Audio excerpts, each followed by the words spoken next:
ನದಿ ಅಪಾಯದ ಮಟ್ಟ ಮೀರಿ ಹರಿತಾ ಇದೆ. ಕವಲುಗುಂದಿ ಗ್ರಾಮದಲ್ಲಿ ಜಲ ದಿಗ್ಬಂಧನವೇ ಆಗಿದೆ. 30ಕ್ಕೂ ಹೆಚ್ಚು ಮನೆಗಳು ಸಂಪೂರ್ಣ ಜಲಾವೃತ ಆಗಿದೆ ಈ ಭದ್ರಾ ನದಿಯ ಅವಾಂತರದಿಂದಾಗಿ. ತಡಸ ದಡಮಘಟ್ಟ ರಸ್ತೆ ಬ್ಲಾಕ್ ಆಗಿದೆ. ಶಿವಮೊಗ್ಗ ಜಿಲ್ಲೆಯ ಭದ್ರಾವತಿಯ ಕವಲುಗುಂದಿ ನೀರಿನಲ್ಲಿ ಮುಳುಗಿ ಹೋಗುವಂತಹ ಪರಿಸ್ಥಿತಿ. ಇದಕ್ಕೆ ಕಾರಣ ಅಪಾಯದ ಮಟ್ಟ ಮೀರಿ ಹರಿತಾ ಇರುವಂತಹ ಭದ್ರಾ ನದಿ. ಭದ್ರಾ ನದಿ ಈ ರೀತಿ ಅಪಾಯದ ಮಟ್ಟ ಮೀರಿ ಹರಿತಾ ಇರೋದ್ರಿಂದ 30ಕ್ಕೂ ಹೆಚ್ಚು ಮನೆಗಳು ಜಲಾವೃತ ಆಗಿದೆ. ತಡಸ ದಡಮಘಟ್ಟ ರಸ್ತೆ ಸಂಪರ್ಕ ಬಂದ್ ಆಗಿದೆ. ಶಿವಮೊಗ್ಗ ಜಿಲ್ಲೆಯ ಭದ್ರಾವತಿಯ ಕವಲುಗುಂದಿಯಲ್ಲಿ ಈಗ ಸಾಕಷ್ಟು ಅವಾಂತರವೇ ಸೃಷ್ಟಿಯಾಗಿರೋ ದೃಶ್ಯಗಳನ್ನು ತಾವು ಗಮನಿಸ್ತಾ ಇದ್ದೀವಿ.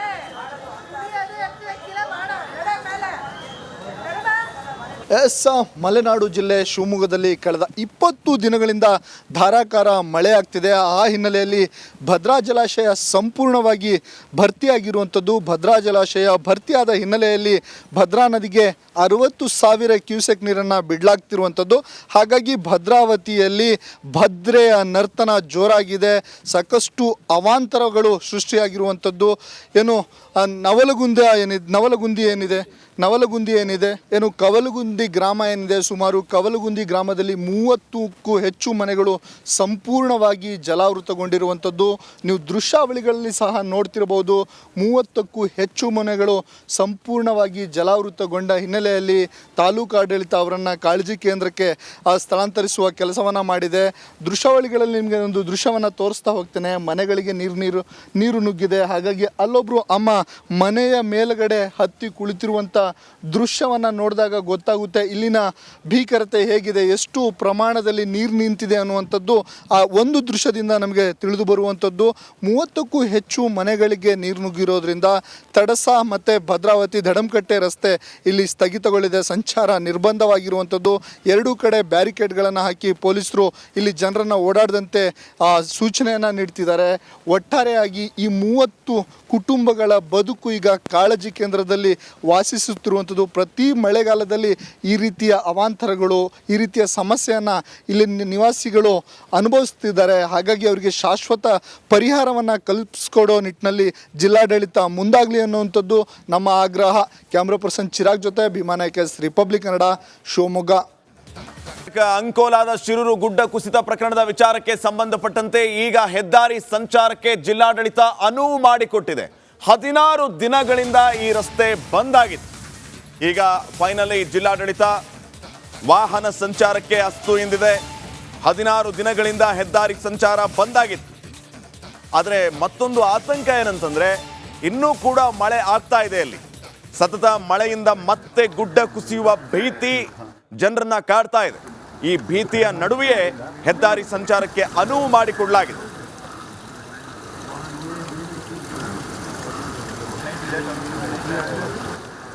ಅಂಕೋಲದ ಶಿರೂರಿನಲ್ಲಿ ಭೂಕುಸಿತ ಘಟನೆಯಾಗಿ ಇವತ್ತು 16 ದಿನ ಕಳೆದಿದೆ.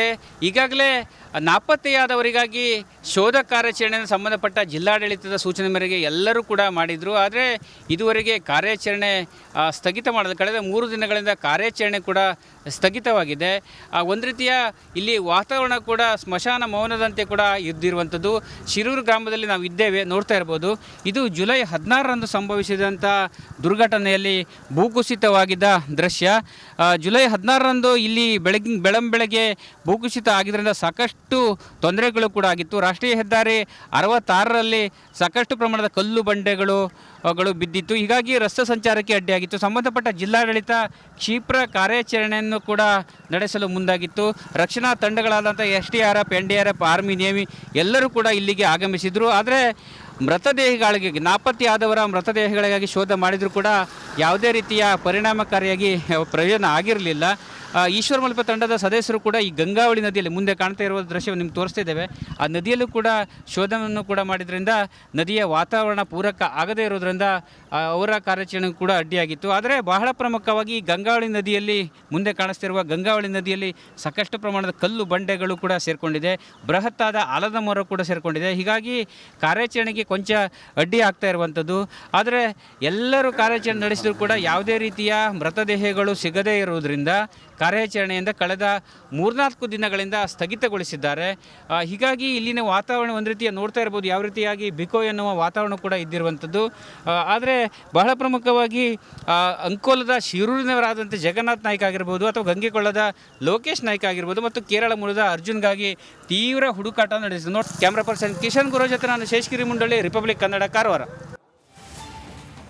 ಮಹಾಮಳೆಗೆ ರಾಜ್ಯದಲ್ಲಿಯೂ ಕೂಡ ಸಾಕಷ್ಟು ಅವಾಂತರಗಳಾಗ್ತಾ ಇದೆ. ಅದರಲ್ಲೂ ಉತ್ತರ ಕರ್ನಾಟಕ ಭಾಗದ ಬಹುತೇಕ ಜಿಲ್ಲೆಗಳಲ್ಲಿ ಮಳೆರಾಯ ಸಾಕಷ್ಟು ಸಮಸ್ಯೆಗಳಿಗೆ ಕಾರಣೀಕರ್ತನಾಗಿದ್ದಾರೆ. ಬಾಗಲಕೋಟೆ ಜಿಲ್ಲೆಯಲ್ಲಂತೂ ಪ್ರವಾಹಕ್ಕೆ ಸಾಕಷ್ಟು ಸಂಖ್ಯೆಯಲ್ಲಿ ಜನ ಸಮಸ್ಯೆಯನ್ನು ಎದುರಿಸ್ತಾ ಇದ್ದಾರೆ. ಮಾಚಕನೂರು ಗ್ರಾಮದ ದೇವಸ್ಥಾನ ಮುಳುಗಡೆಯಾಗಿದೆ. ಹೊಳೆ ಬಸವೇಶ್ವರ ದೇಗುಲದ ಗೋಪುರ ಮಾತ್ರ ಈಗ ಕಾಣ್ತಾ ಇದೆ. ಅದನ್ನು ತಾವು ದೃಶ್ಯಗಳಲ್ಲಿ ಗಮನಿಸ್ತಾ ಇದ್ದೀರಿ. ಬಾಚಕನೂರು ಗ್ರಾಮದ ಅಂಗಡಿ, ಮನೆ ಎಲ್ಲವೂ ಕೂಡ ಜಲಾವೃತ. ಘಟಪ್ರಭಾ ನದಿಯ ಪ್ರವಾಹಕ್ಕೆ ಊರೇ ಮುಳುಗಿ ಹೋಗುವಂತಹ ಪರಿಸ್ಥಿತಿ ನಿರ್ಮಾಣ ಆಗಿದೆ.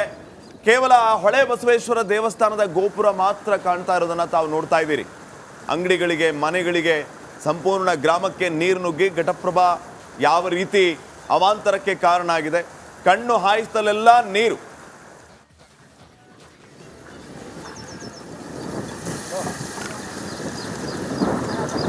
ಮಹಾರಾಷ್ಟ್ರದ ಪಶ್ಚಿಮ ಘಟ್ಟದಲ್ಲಿ ಸಾಕಷ್ಟು ನಿರಂತರವಾಗಿ ಸುರಿಯುತ್ತಿರತಕ್ಕಂಥ ಮಳೆಯಿಂದಾಗಿ ಏನು ಕರ್ನಾಟಕದಲ್ಲಿ ಹರಿತಕ್ಕಂಥ ಈ ಘಟಪ್ರಭಾ ನದಿಯು ಕೂಡ ಇವತ್ತಿನ ದಿವಸ ಅಬ್ಬರದಿಂದ ಬೊಬ್ಬರಿಯುವಂಥ ಪರಿಸ್ಥಿತಿಯಲ್ಲಿದೆ. ನಾವೀಗ ನೋಡ್ತಾ ಇರ್ಬೋದು, ಮುಧೋಳ ತಾಲೂಕಿನಲ್ಲಿರ್ತಕ್ಕಂಥ ಏನು ಒಂದು ಮಾಚಕನೂರು ಗ್ರಾಮಕ್ಕೆ ನಾವೀಗ ಬಂದಿದ್ದೀವಿ. ಮಾಚಕನೂರು ಗ್ರಾಮದಲ್ಲಿರ್ತಕ್ಕಂಥ ಏನು ಹೊಳೆ ಬಸವೇಶ್ವರ ಒಂದು ದೇವಸ್ಥಾನ ಇದೆ. ಇದು ಭಾಳ ಐತಿಹಾಸಿಕ ದೇವಸ್ಥಾನವಾಗಿದ್ದು ಇದಕ್ಕೆ ಒಂದು ಚಾಲುಕ್ಯರು ಒಂದು ನಿರ್ಮಿಸಿದಂಥ ದೇವಸ್ಥಾನ ಅಂತಲೇ ಹೇಳ್ತಾರೆ. ಹಾಗಾಗಿ ಇಲ್ಲಿ ಏನು ಸುತ್ತಮುತ್ತಲಿನ ಹಳ್ಳಿಗಳಿಂದಲೂ ಕೂಡ ಬಹಳ ಭಕ್ತಿಗೆ ಪಾತ್ರವಾದಂಥ ಈ ಹೊಳೆ ಬಸವೇಶ್ವರ ದೇವಸ್ಥಾನಕ್ಕೆ ಈಗಾಗಲೇ ಜಲ ದಿಗ್ಬಂಧನವಾಗಿದ್ದು ನಾವೀಗ ನೋಡ್ತಾ ಇದ್ದೀವಿ ದೇವಸ್ಥಾನದ ದೃಶ್ಯ ಎಲ್ಲಿಗಿದೆ ಅಂತಂದರೆ ಇನ್ನೇನು 4-5 ಅಡಿಯಷ್ಟು ಮಾತ್ರ ಆ ಗೋಪುರಕ್ಕೆ ಬರಬೇಕಾದಂಥ ನೀರು ಗೋಪುರಕ್ಕೆ ಬರ್ತಕ್ಕಂಥ ಒಂದು ಸನ್ನಿವೇಶವು ಕಾಣ್ತಾ ಇದೆ. ಜೊತೆಗೆ ಏನಂತಂದರೆ ಆ ಪಕ್ಕದಲ್ಲಿ ಇರ್ತಕ್ಕಂಥ ಸಾಕಷ್ಟು ಒಂದು ಅಂಗಡಿ ಮುಂಗಟ್ಟುಗಳು ಕೂಡ ಆ ದೇವಸ್ಥಾನದ ಪೂಜಾ ಸಾಮಗ್ರಿಗಳನ್ನು ಮಾರ್ತಕ್ಕಂಥ ಕುಟುಂಬಗಳ ಅಂಗಡಿಗಳು ಕೂಡ ಅಲ್ಲೇ ಇವೆ. ಅವೆಲ್ಲ ಸಂಪೂರ್ಣವಾಗಿ ಈಗಾಗಲೇ ಮುಳುಗಿ ಹೋಗಿವೆ. ತದನಂತರ ಏನಂತಂದರೆ ಆ ಆಲದ ಮರದ ಪಕ್ಕದಲ್ಲಿರ್ತಕ್ಕಂಥ ಸಾಕಷ್ಟು ಒಂದು ಮನೆಗಳಿಗೂ ಕೂಡ ಈ ನೀರು ನುಗ್ಗಿ ಅಲ್ಲಿದ್ದಂಥವ್ರಿಗೂ ಕೂಡ ಏನು ಈಗಾಗಲೇ ಗಂಜಿ ಕೇಂದ್ರಕ್ಕೆ ಕಳಿಸುವಂಥ ಕಾರ್ಯ ಆಗಿದೆ. ಜೊತೆಗೆ ಏನಂತಂದರೆ ಒಟ್ಟಾರೆಯಾಗಿ ಈ ಒಂದು ನದಿ ಏನು ಮಾಚಕನೂರು ಮತ್ತು ಚಿಕ್ಕೂರು ಮಧ್ಯದಲ್ಲಿ ಬರ್ತಕ್ಕಂಥ ಒಂದು ಪೂರ್ತಿಯಾಗಿ ಬ್ರಿಡ್ಜೇ ಕಾಣ್ತಾ ಇಲ್ಲ. ಹಾಗಾಗಿ ಅದು ಕೂಡ ಮುಳುಗುವಂಥ ಸನ್ನಿವೇಶದಲ್ಲಿದ್ದು ಅದು ಕೂಡ ಮುಳುಗಿ ಹೋಗಿದೆ. ಇದಕ್ಕೇನು ಶಾಶ್ವತ ಪರಿಹಾರ ನೀಡಬೇಕಂತ ಸಾಕಷ್ಟು ದಿನಗಳಿಂದ ಒಂದು ಹೋರಾಟ ಮಾಡತಕ್ಕಂಥ ಈ ಒಂದು ಗ್ರಾಮಸ್ಥರು ಕೂಡ ಇಲ್ಲಿವರೆಗೂ ಯಾವುದೇ ಹೋರಾಟಕ್ಕೆ ಫಲ ಸಿಕ್ಕಿಲ್ಲ ಅಂತಲೇ ಹೇಳ್ತಾ ಇದ್ದಾರೆ. ಕ್ಯಾಮ್ರಾಮನ್ ಮಾಂತೇಶ್ ಜೊತೆ ಸಿದ್ದು ದುತ್ರಗಾಮಿ, ರಿಪಬ್ಲಿಕ್ ಕನ್ನಡ, ಬಾಗಲಕೋಟೆ.